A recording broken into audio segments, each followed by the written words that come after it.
नमस्कार दोस्तों, आपका स्वागत है आपके अपने चैनल स्टडी वाइन्स ऑफिशियल पर। तो आज की इस वीडियो में हम बहमनी साम्राज्य के बारे में पढ़ेंगे। पिछली वीडियो में हमने विजयनगर साम्राज्य के बारे में विस्तार में पढ़ा था। आज हम उसका सेकंड पार्ट बहमनी साम्राज्य के बारे में पढ़ेंगे और पहले हम पूरे टॉपिक को अच्छे से समझेंगे और लास्ट में प्रीवियस ईयर क्वेश्चन भी कवर करेंगे। तो पहले आप पूरे टॉपिक को अच्छे से सुनिएगा और लास्ट में प्रीवियस ईयर क्वेश्चन ज़रूर अटेम्प्ट कीजिएगा। तो चलिए बिना देरी किए हुए वीडियो को शुरू करते हैं। तो चलिए वीडियो की शुरुआत करते हैं। तो जैसा कि पिछली वीडियो में मैंने आपको बताया था कि दिल्ली सल्तनत के शासक मोहम्मद बिन तुगलक के समय दक्षिण में दो साम्राज्यों का उदय होता है। एक विजयनगर साम्राज्य जो कि एक हिंदू साम्राज्य था और दूसरा बहमनी साम्राज्य जो कि एक मुस्लिम साम्राज्य था। तो पिछली वीडियो में मैंने आपको ये भी बताया था कि इन दोनों साम्राज्यों के बीच इस वाले क्षेत्र जो कि कृष्णा और तुंगभद्रा नदी के बीच का क्षेत्र है, जिसे रायचूर दोआब कहते हैं, इस क्षेत्र के लिए इन दोनों साम्राज्यों के बीच संघर्ष होता रहता था।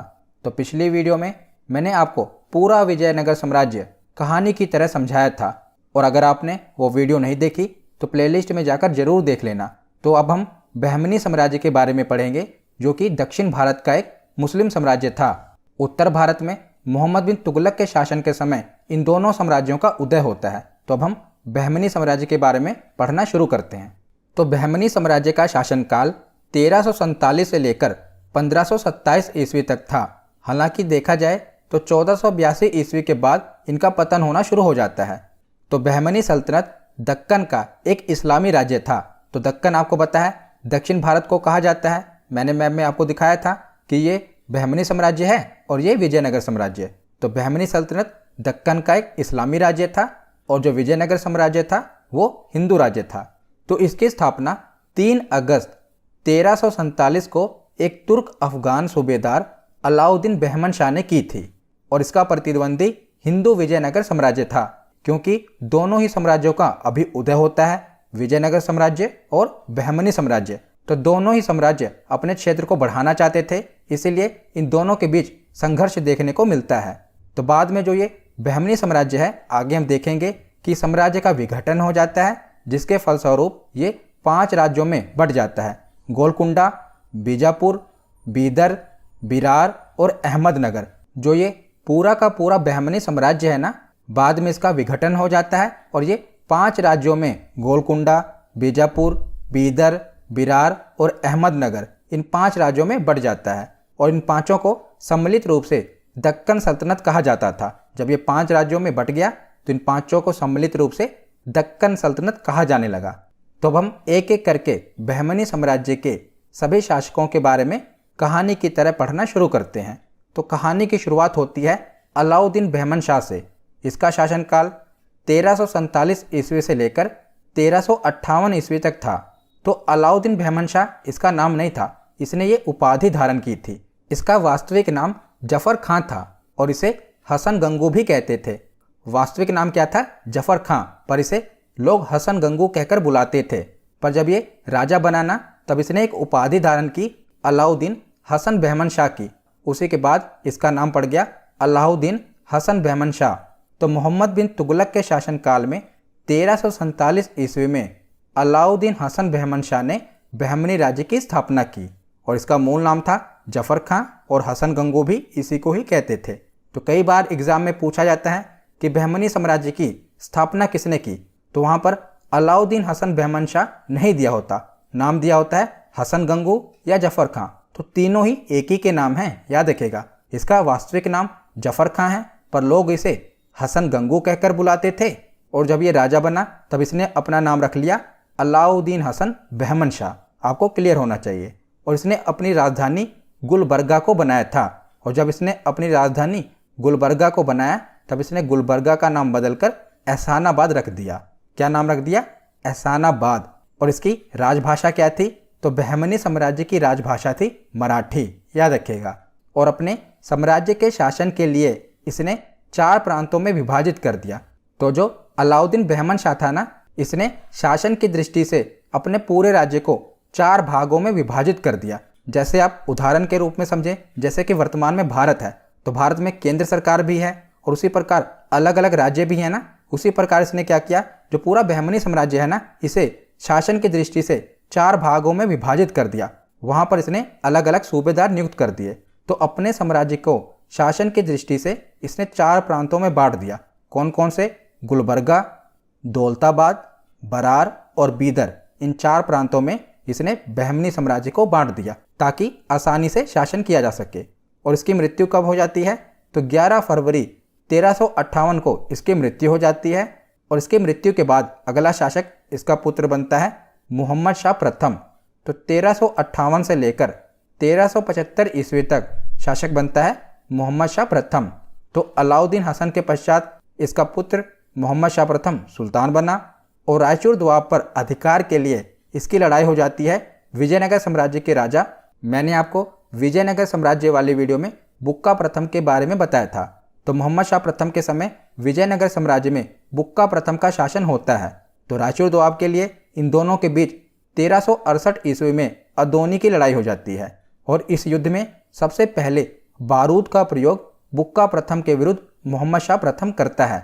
हो सकता है आपने सुना हो कि बाबर ने भारत में सबसे पहले बारूद का प्रयोग किया, वो भी ठीक है। उसने उत्तर भारत में सबसे पहले बारूद का प्रयोग किया था, पर दक्षिण भारत में सबसे पहले बारूद का प्रयोग मोहम्मद शाह प्रथम ने किया था। पर हाँ, इसने उतने बड़े पैमाने पर नहीं किया जितने बड़े पैमाने पर बाबर ने बारूद का प्रयोग किया था।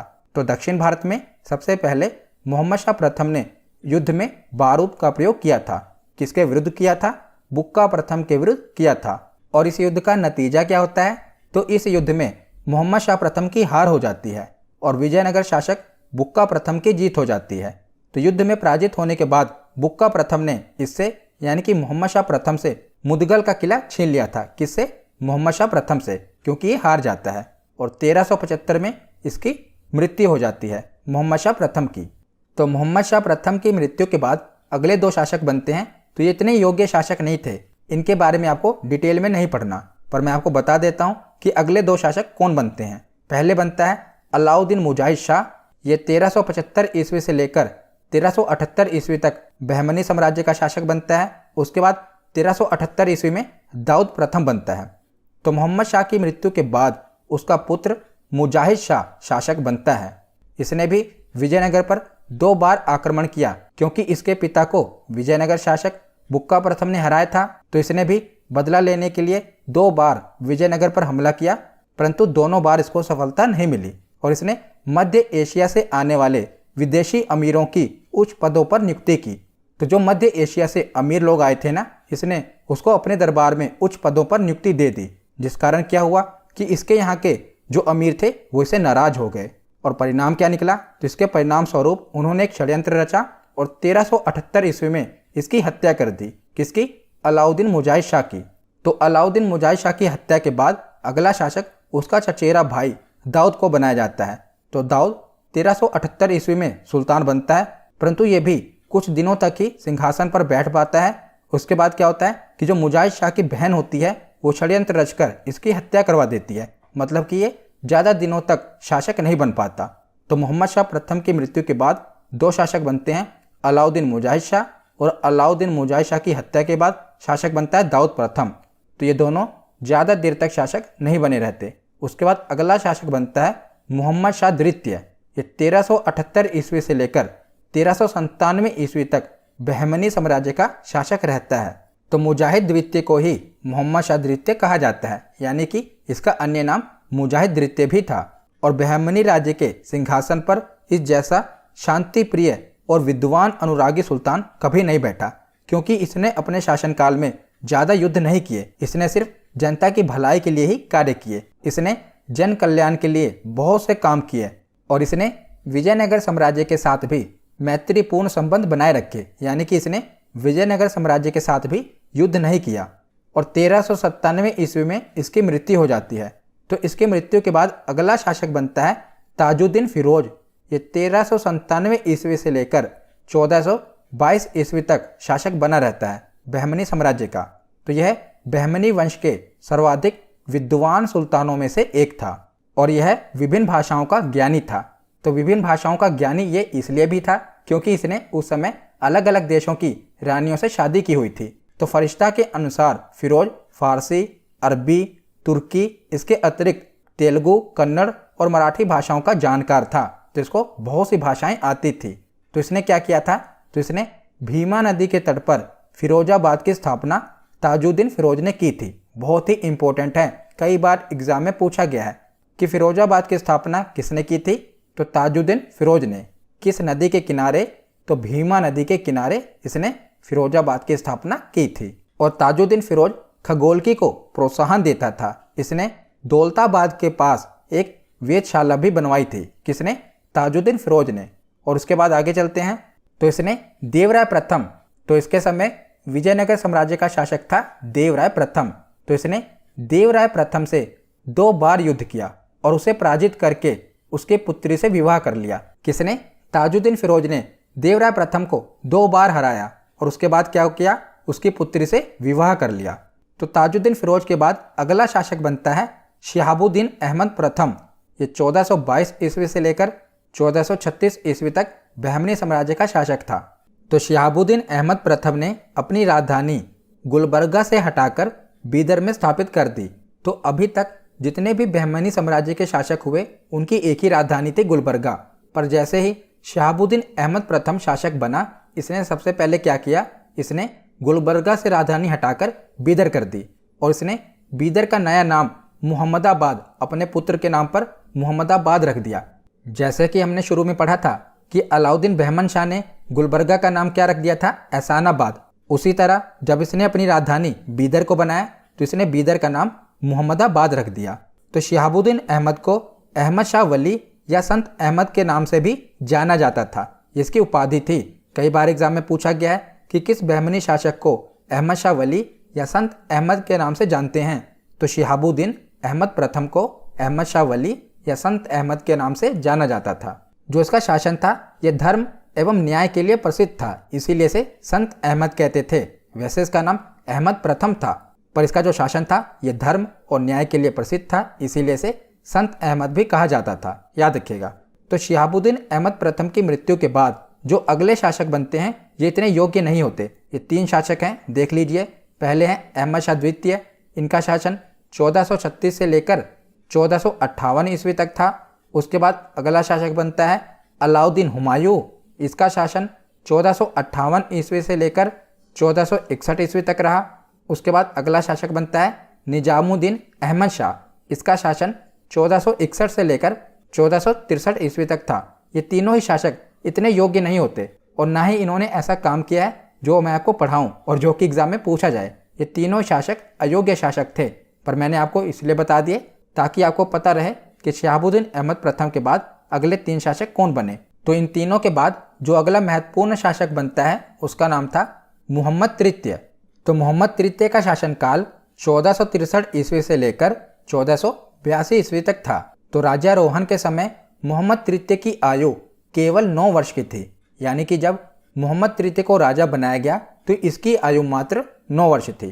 तो मोहम्मद तृतीय के शासनकाल में ख्वाजा जहां की उपाधि से महमूद गवां को प्रधानमंत्री नियुक्त किया गया। तो जैसे कि जो मोहम्मद तृतीय थे राजा तो यही थे, पर इनकी आयु 9 वर्ष थी, इसीलिए जो वास्तविक शक्तियां थी इनके प्रधानमंत्री महमूद गवां के पास थी। महमूद गवां को ख्वाजा जहां की उपाधि से नवाजा गया था, तो वास्तविक शक्तियां महमूद गवां के पास थी। और महमूद गवां कौन थे, तो महमूद गवां एक ईरानी व्यापारी थे जिन्हें बाद में राजा का प्रधानमंत्री बना दिया गया, महमूद गवां को। तो महमूद गवां ने बहमनी साम्राज्य का खूब विस्तार किया। इसने विजयनगर शासक विरूपाक्ष द्वितीय को पराजित करके गोवा और दाभोल भी छीन लिया। तो बहुत ही प्रतापी सेनापति था। इसने बहमनी साम्राज्य का खूब विस्तार किया और महमूद गवां ने बीदर में एक महाविद्यालय यानी कि एक मदरसे की स्थापना कराई। इसमें 1000 अध्यापक और विद्यार्थी रह सकते थे। किसने कराई, महमूद गवां ने।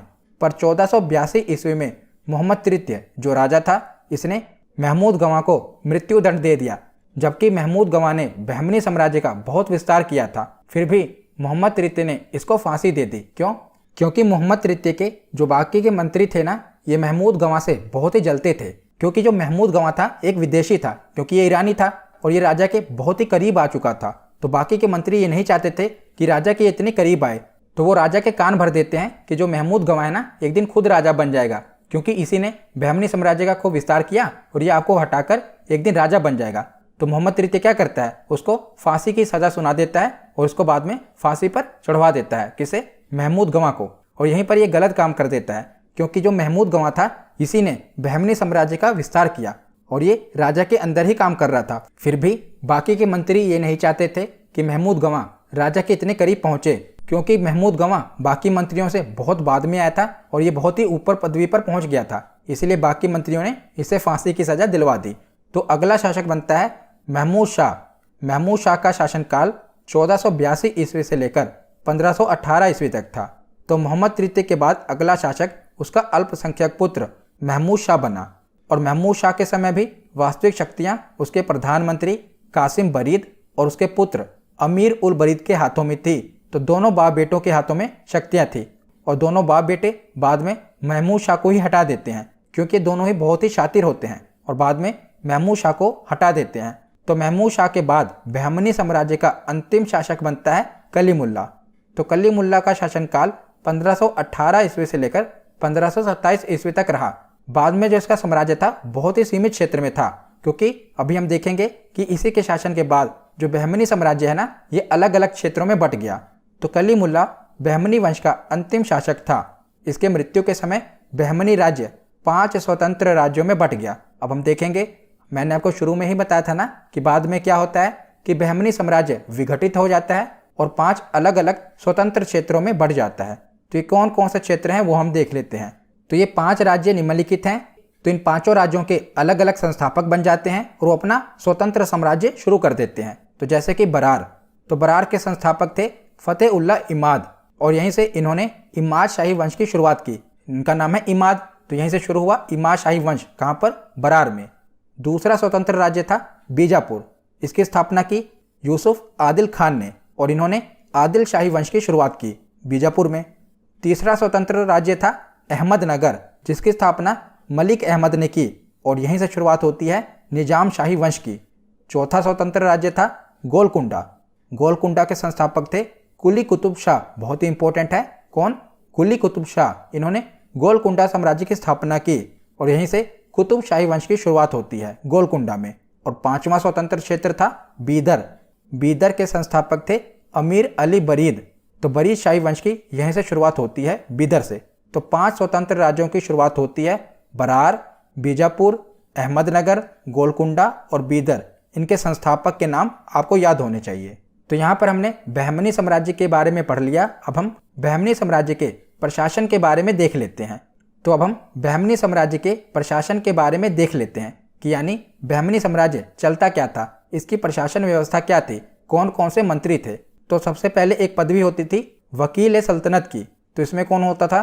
तो दिल्ली के मलिक नायब के समान ये पदवी होती थी। तो मलिक नायब एक उपाधि होती थी। ये राजा के बहुत ही करीबी मंत्री होता था। जैसे आपने मलिक काफूर के बारे में सुना होगा ना, अलाउद्दीन खिलजी का एक वफादार सेनापति था मलिक काफूर। तो अलाउद्दीन खिलजी ने उसे मलिक नायब की उपाधि सौंपी थी। मलिक नायब यानी कि जो राजा का खास वफादार मंत्री होता था और राजा के सबसे करीब होता था, राजा की तरफ से ही वो काम करता था। तो वकील सल्तनत की एक पदवी होती थी जो कि दिल्ली के मलिक नायब के समान होती थी। दूसरा मंत्री होता था वकील ए कुल। तो सभी मंत्रियों के कार्यों का निरीक्षण करता था वकील ए कुल। तीसरा होता था अमीर जुमला। ये अर्थ विभाग का अध्यक्ष होता था, यानी कि जो वित्त विभाग होता था ये इसी मंत्री के अंदर आता था, अमीर जुमला के अंदर। चौथा मंत्री होता था वजीर अशरफ। ये विदेश नीतियाँ और दरबार संबंधी कार्यों का निष्पादन करता था। ये जो विदेश नीतियाँ होती थी, यानी कि दूसरे राज्यों से कैसे संबंध बनाने हैं, इस प्रकार के जो कार्य होते थे, ये वजीर अशरफ का कार्य होता था। उसके बाद आगे है पेशवा। तो ये वकील सल्तनत का सहायक होता था। कौन? पेशवा। उसके बाद है कोतवाल। तो नगर का मुख्य पुलिस अधिकारी, उसे कोतवाल कहा जाता था, जो नगर का मुख्य पुलिस अधिकारी होता था। उसके बाद है सदरे जहां। तो न्याय विभाग, धर्म तथा दान विभाग का अध्यक्ष होता था सदरे जहां। तो ये अलग अलग मंत्री होते थे जो मैंने आपको बताए, जिनसे बहमनी साम्राज्य का प्रशासन चलता था। तो इनके अलावा सुल्तान के महल तथा दरबार की सुरक्षा के लिए विशेष अंगरक्षक सैनिक दल होते थे, जिसे साखे खेल कहा जाता था। तो राजा के जो अंगरक्षक होते थे और जो दरबार की रक्षा करते थे ना, उन्हें साखे खेल कहा जाता था। और ये चार भागों में विभाजित थे, यानी कि जो ये अंगरक्षक थे ये चार भागों में विभाजित थे और जिनका मुख्य अधिकारी होता था उसे सरे नौबत कहा जाता था। तो अंगरक्षक दल को साके खेल कहा जाता था और इसके अधिकारी को सरे नौबत कहा जाता था। तो यहाँ पर हमारा थ्योरी सेक्शन कंप्लीट होता है। अब हम प्रीवियस ईयर क्वेश्चन देखते हैं। तो सबसे पहला प्रश्न है कि बहमनी राज्य की स्थापना किसने की थी? तो बहमनी राज्य की स्थापना की थी हसन गंगू ने। ऑप्शन ए इसका सही जवाब होगा। अगला प्रश्न है कि हसन गंगू ने कौन सी उपाधि धारण की थी? तो हसन गंगू ने अलाउद्दीन बहमन शाह की उपाधि धारण की थी और यहीं से इसके नाम से बहमनी साम्राज्य की स्थापना होती है। तो ऑप्शन ए इसका सही जवाब है। अगला प्रश्न है कि बहमनी राज्य की स्थापना कब हुई थी? तो बहमनी राज्य की स्थापना हुई थी 1347 ईस्वी को। ऑप्शन ए इसका सही जवाब है। अगला प्रश्न है कि बहमनी राज्य का अंतिम शासक कौन था? तो बहमनी राज्य का अंतिम शासक था कलीमुल्ला। ऑप्शन ए इसका सही जवाब है। अगला प्रश्न है कि इतिहास में अहमद शाह वली या संत अहमद का उल्लेख किस शासक के लिए मिलता था? तो किसको ये उपाधि मिली थी संत अहमद की? तो इसका सही जवाब है ऑप्शन डी, शिहाबुद्दीन अहमद प्रथम को। शिहाबुद्दीन अहमद प्रथम को संत अहमद या अहमद शाह वली कहते थे। अगला प्रश्न है अहमद शाह ने बीदर का नया नाम क्या रखा था? तो अहमद शाह ने बीदर का नया नाम अपने बेटे के नाम पर मोहम्मदाबाद रखा था। ऑप्शन ए इसका सही जवाब है। अगला प्रश्न है कि अहमद शाह ने गुलबर्गा के पश्चात किसे अपनी राजधानी बनाया था? तो गुलबर्गा के पश्चात अहमद शाह ने बीदर को अपनी राजधानी बनाया था। ऑप्शन बी इसका सही जवाब है। अगला प्रश्न है कि किसके शासनकाल में बहमनी राज्य 5 स्वतंत्र राज्यों में बंट गया था? तो बहमनी साम्राज्य का अंतिम शासक था कलीमुल्ला। कलीमुल्ला के शासनकाल में ही बहमनी राज्य 5 स्वतंत्र राज्यों में बंट गया था। तो इसका सही जवाब है ऑप्शन बी। अगला प्रश्न है कि बहमनी राज्य की राज्य भाषा क्या थी? तो बहमनी राज्य की राज्य भाषा थी मराठी। ऑप्शन सी इसका सही जवाब है। अगला प्रश्न है कि अहमदनगर की स्थापना किसने की थी? तो मैंने आपको बताया था अहमदनगर की स्थापना की थी मलिक अहमद ने। ऑप्शन बी इसका सही जवाब है। अगला प्रश्न है कि किसके शासनकाल में सर्वप्रथम बारूद का प्रयोग किया गया था? तो बारूद का प्रयोग किया गया था मोहम्मद शाह प्रथम के कार्यकाल में। और किसके विरुद्ध किया गया था? बुक्का प्रथम के विरुद्ध किया गया था। ऑप्शन सी इसका सही जवाब है। आज का आखिरी प्रश्न है कि गोलकुंडा की स्थापना किसने की थी? तो गोलकुंडा की स्थापना की थी कुली कुतुब शाह ने। ऑप्शन सी इसका सही जवाब है। तो आज की ये वीडियो यहीं पर ख़त्म होती है। कैसी लगी ये वीडियो कमेंट सेक्शन में ज़रूर बताना। धन्यवाद।